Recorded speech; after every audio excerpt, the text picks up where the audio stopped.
Megan moved to a new city with her 7-year-old daughter Katie, seeking a fresh start after a difficult divorce. Katie, a bright and imaginative girl with curly hair, struggled to adjust to the change, missing her old friends and familiar surroundings. As a loving mother, Megan was determined to help Katie find happiness in their new home. However, her concern grew when Katie began talking about an imaginary friend named Martha. At first, Megan dismissed it as a coping mechanism, but soon, it became apparent that this friend might be more than just a figment of Katie's imagination. One evening, as Megan was tucking Katie into bed, she noticed her daughter engrossed in a drawing. Katie proudly showed her mother a picture of a magical forest where a princess, who resembled Katie, played with various animals. But what caught Megan's eye was the presence of a mysterious figure standing beside the princess in the drawing. "Who's this?" Megan asked, pointing to the figure. "That's Martha," Katie replied casually. "She's my friend who always plays with me." Megan's heart sank. She had hoped that moving to a new city would allow Katie to make new friends and adjust quickly. The fact that Katie had created an imaginary friend indicated how lonely she was feeling. Megan gently suggested that Katie should try to make real friends at school, but Katie insisted that Martha was real and that she understood her better than anyone else. That night, as Megan lay in bed, she couldn't shake off the uneasy feeling about Martha. Was this just a harmless imaginary friend, or was there something more to it? She decided to keep a closer eye on Katie and her drawings. The following day, Megan took Katie to the local park in hopes of helping her meet other children. The park was bustling with activity, and Megan encouraged Katie to join the group of children playing on the playground. Katie hesitated at first, but eventually ran off to play, leaving Megan to sit on a nearby bench with other moms. As Megan chatted with the other mothers, she expressed her concerns about Katie's difficulty making friends. Tori, a kind and experienced mom, reassured Megan that it was normal for children to take time to adjust to a new environment.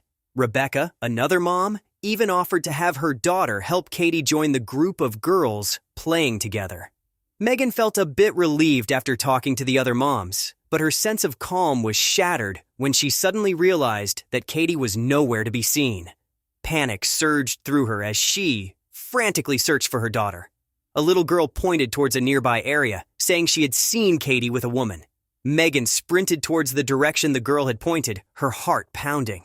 To her horror, she saw Katie holding hands with a woman she didn't recognize. Megan yelled out her daughter's name, and the woman immediately let go of Katie's hand and fled. Megan ran to her daughter and scooped her up into a tight hug, her voice trembling as she asked who the woman was.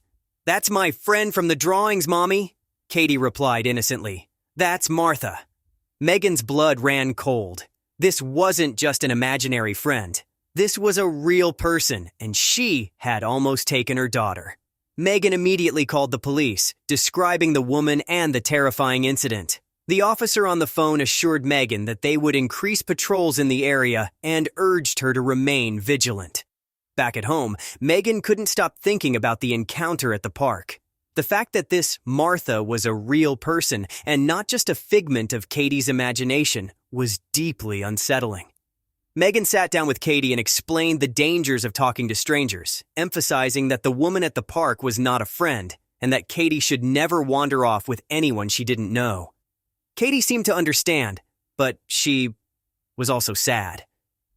"But Martha is nice to me, Mommy. She's my only friend," Katie said, tears welling up in her eyes. Megan's heart broke for her daughter. She promised Katie that they would work together to make new friends and that she would always be there for her. Despite this reassurance, Megan knew she needed to do more to protect her daughter. She resolved to find out who this Martha really was and why she was so interested in Katie. The next few days were tense. Megan kept a close eye on Katie, watching for any signs of the mysterious woman.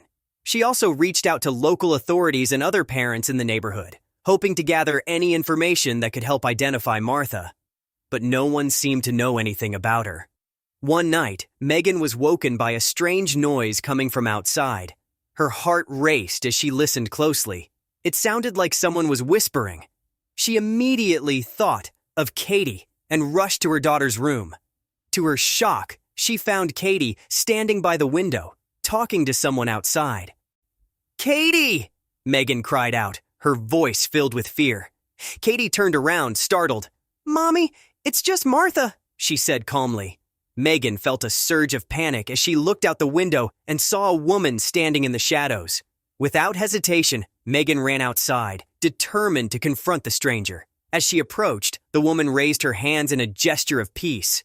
"Please, I'm not here to hurt anyone," the woman said. "My name is Leslie." Megan demanded to know what Leslie was doing near her house and why she was talking to her daughter in the middle of the night. Leslie hesitated, then explained that she had recognized Katie from the park because of a unique birthmark on her neck, a birthmark that was identical to one her own daughter had. Leslie's story was shocking. She claimed that 7 years ago, she had given birth to a daughter at the same hospital where Megan had Katie. However, she had been told that her baby had died shortly after birth. Recently, Leslie had discovered through a confession from a nurse that there had been a mix-up and her baby had been given to another family. Megan was stunned. The idea that Katie might not be her biological daughter was too much to process. She demanded proof, but Leslie's sincerity and the details she provided left Megan shaken. The police arrived, but Megan, torn between disbelief and fear, told them it was a misunderstanding and sent them away. After the police left, Megan and Leslie sat down to talk. Leslie pleaded with Megan to let her be a part of Katie's life, insisting that she had no intention of taking her away. Megan, still reeling from the revelation, didn't know what to believe. But one thing was clear. If there was any truth to Leslie's story, they needed to figure out what to do for Katie's sake. Over the next few days, Megan couldn't shake the feeling of unease. She loved Katie with all her heart and couldn't imagine life without her. The thought that Katie might have been switched at birth was terrifying, but Megan also felt a sense of empathy for Leslie. If their roles were reversed, she would want to know her child too. Megan decided to consult a lawyer and seek advice on how to handle the situation. The lawyer recommended a DNA test to determine the truth once and for all. Megan reluctantly agreed, knowing that this was the only way to move forward. The wait for the DNA results was agonizing. Megan tried to keep things as normal as possible for Katie, who remained blissfully unaware of the turmoil around her. Megan and Leslie met a few times under Megan's supervision, and Katie seemed to enjoy Leslie's company. But Megan couldn't help but feel a pang of jealousy and fear each time she saw them together. Finally, the day of the DNA results arrived. Megan sat in the lawyer's office, her hands trembling as she opened the envelope. The results confirmed what Megan had feared. Katie was not her biological daughter. Tears streamed down Megan's face as she processed the information. Her world felt like it was crumbling around her. But despite the overwhelming emotions, one thing remained clear. Megan loved Katie, and nothing could change that. In the weeks that followed, Megan and Leslie had several difficult conversations. Leslie expressed her deep regret over what had happened and assured Megan that she had no intention of taking Katie away. She simply wanted to be a part of Katie's life and get to know the daughter she had lost. Megan, though still conflicted, began to see the situation from Leslie's perspective. She couldn't imagine the pain Leslie must have felt thinking her daughter had died, only to discover years later that she was alive and being raised by someone else. Megan realized that keeping Leslie away from Katie would only cause more harm in the long run. After much soul-searching, Megan decided to allow Leslie to have a role in Katie's life. They agreed to take things slowly and to always prioritize Katie's well-being. The transition was not easy. There were moments of tension, jealousy, and fear, but both women were committed to doing what was best for Katie. Katie, for her part, was thrilled to have more people who cared about her. She didn't fully understand the complexities of the situation, but she was happy to have a new aunt who loved her. Megan and Leslie worked together to create a new family dynamic, one that allowed Katie to feel loved and supported by both women. Over time, Megan and Leslie developed a tentative friendship, bonded by their love for Katie. They attended school events together, celebrated birthdays, and navigated the challenges of co-parenting. It wasn't always easy, but they both knew that Katie's happiness was worth any sacrifice. As the years passed, Megan and Leslie continued to share the responsibility of raising Katie. They had their disagreements, but they always managed to find common ground for Katie's sake. Katie grew up surrounded by love, with two mothers who cherished her and a broader family network that supported her every step of the way. The experience changed Megan in ways she never could have imagined. She learned that family is not just about biology. It's about love, commitment, and the willingness to put someone else's needs above your own. Megan's love for Katie never wavered, and she remained the most important person in her life. Leslie also found healing through her relationship with Katie. While she missed out on the early years of her daughter's life, she was grateful for the chance to be a part of her future. The bond she developed with Katie was unique and special, and she cherished every moment they spent together. In the end, the women who had once been strangers became a family, united by their love for Katie. They built a life together that was filled with joy, laughter, and the occasional challenge.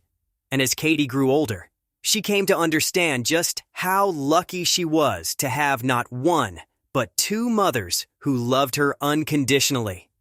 The story of Megan, Leslie, and Katie is a testament to the power of love, resilience, and the ability to overcome even the most difficult challenges. It shows that family is not defined by blood, but by the bonds we create through love and shared experiences. Megan and Leslie's journey was not an easy one, but in the end, they found a way to come together for the sake of the child they both loved. Katie, who started her journey with an imaginary friend, ended up with a family that was richer and more complex than she could have ever imagined. And through it all, she remained the happy, imaginative girl she had always been, surrounded by the love of two remarkable women.